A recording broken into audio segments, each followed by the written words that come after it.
ลงไปทางนี้ก็แม่นตาดเลาะบรรยากาศคนลินน้ำก็หลาย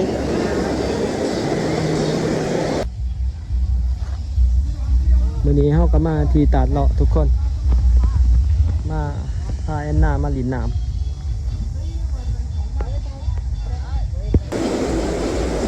นี่เป็นบรรยากาศแหล่งท่องเที่ยวอยู่เรางามทุกคนแขวงสารวัตรก็คือตาดเลาะบรรยากาศก็ถือว่าคึกคืนถือว่าเป็นตาดแหล่งท่องเที่ยวที่สำคัญที่มีชื่อเสียงมายาวนานของแขวงสารวัตร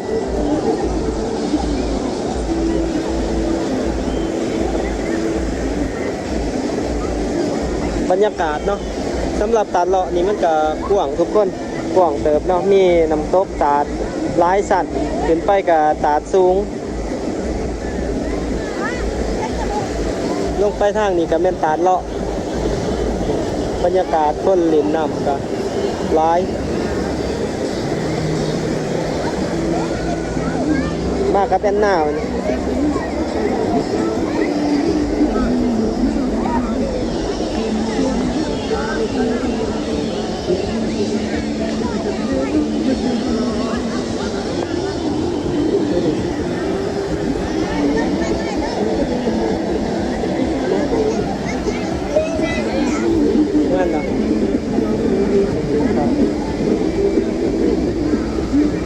เดี๋ยวจังสิพาทุกคนยางเลาะเบิ่งเนาะบรรยากาศในหลายๆบ่อนอยู่ที่ตาดเลาะบ่อนท่องเที่ยวแขวงสารวัตรมื้อนี้ก็วันที่17เด้อทุกคนวันที่17เมษายนเนาะมื้อนี้ก็ถือว่าใกล้มื้อของปีใหม่แล้วแต่ว่ามื้อนี้หลายๆคนก็มาเล่นอยู่แหล่งท่องเที่ยวนี่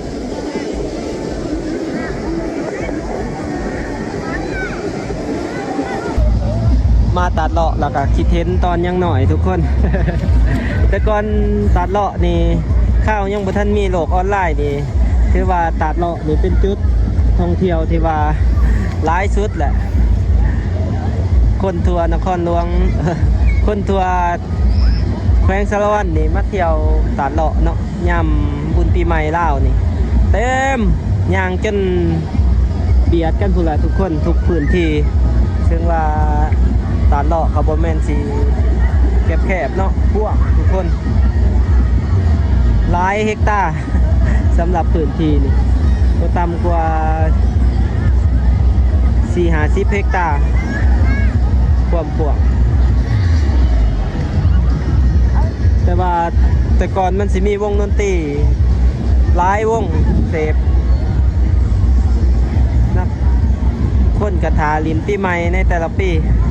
แต่ว่าเดี๋ยวนี้มันมีจุดไปลินไปเที่ยวหลายบ่อนหลายมันก็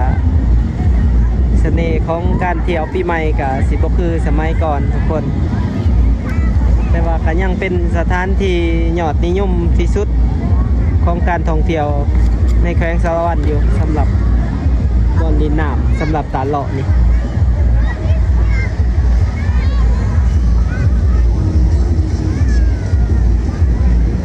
ห้างนั้นก็สิมีการขายเครื่องขายของเป็นตูบ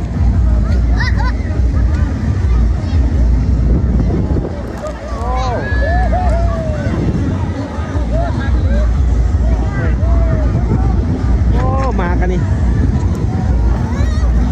ครับมันปลิวลงมาถนน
นี่ก็เป็นบอลอาชีพเขาเจ้าทายหู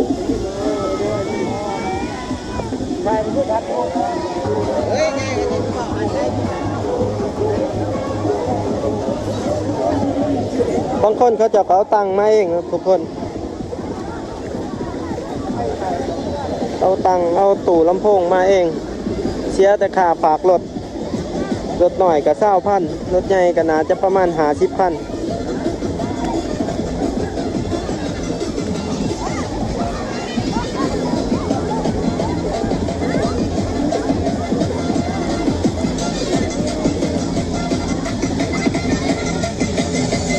คุณไปลินอยู่บอลครัวผม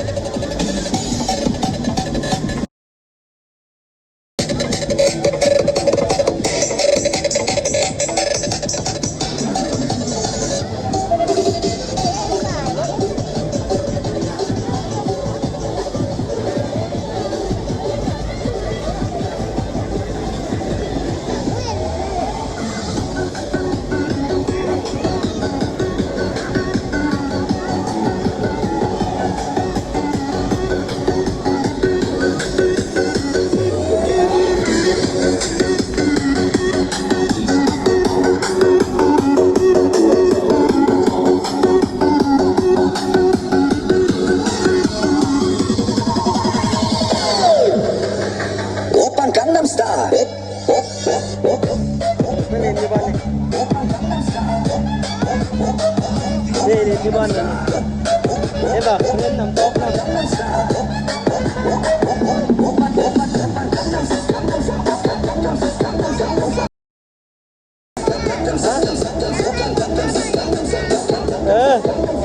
ำกระเล่น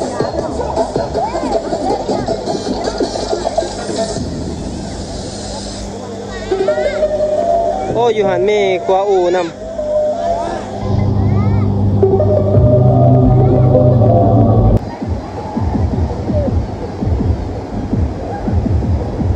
ทางนั้นเขาจะเอิ้นตาดหั่งทุกคนทางนั้นลุ่มลงไปทางนั้นก็สิเป็นตาดเลาะเพราะว่ามันเป็นตาดเป็นสันอยู่นี่กว้างอยู่นี่ขึ้นไปจากตาดตัวนี้ก็สิเป็นตาดสูงอีกทุกคน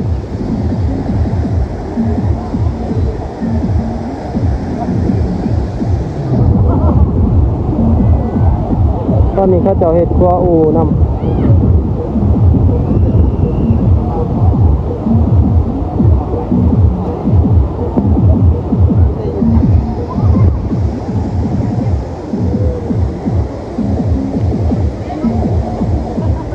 อยู่เทิงจะสิเป็นเขื่อนเซเซต1เซเซต2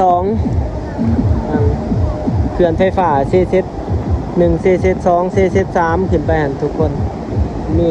เขื่อนไฟฟ้า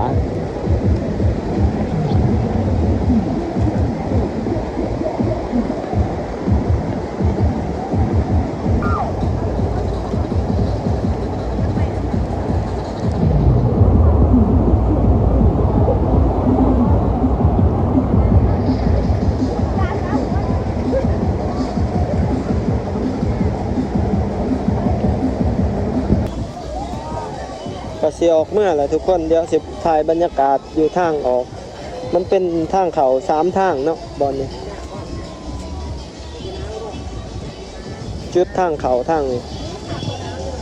ก็สิมีบอลลายโซนที่ว่าเขาเจ้าลินน้ำย้อน50พาทุกคนลงไปทางคุณเนาะลุม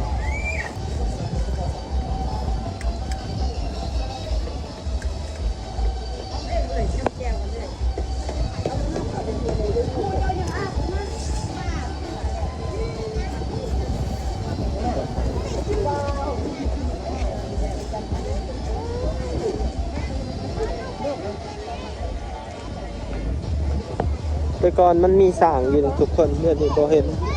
แต่ก่อนเขาจะเลี้ยงสางเดี๋ยวย่างไปเบิ่ง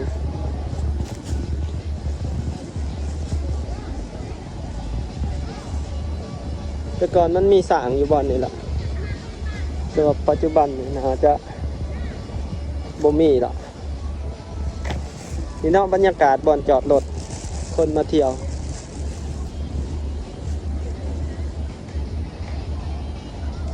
ตาดเลาะตาดหั่ง ห่างจากตัวเมืองเรางามประมาณ15กิโลทุกคนสำหรับผู้ใดจะมาเที่ยวห่างจากสารวันประมาณ30กิโล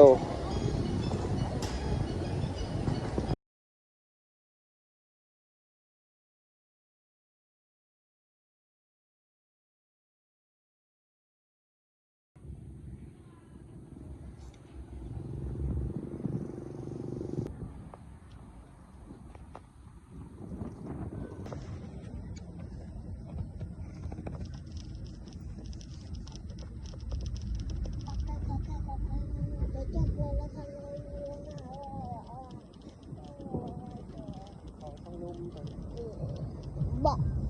บอกบอก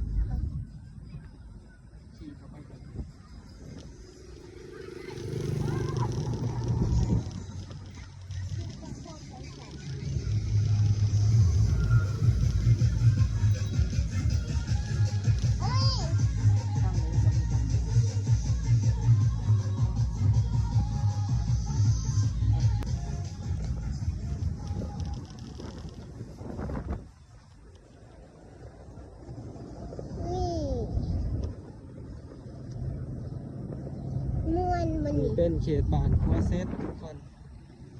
หัวเซตเขตตัดเลาะ ไป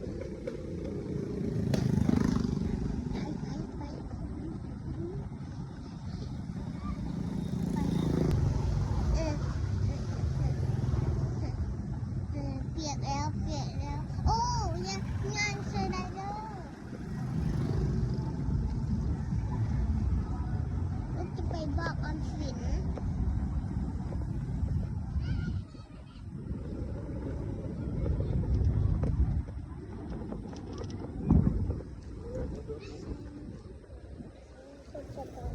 สายเดินหน้า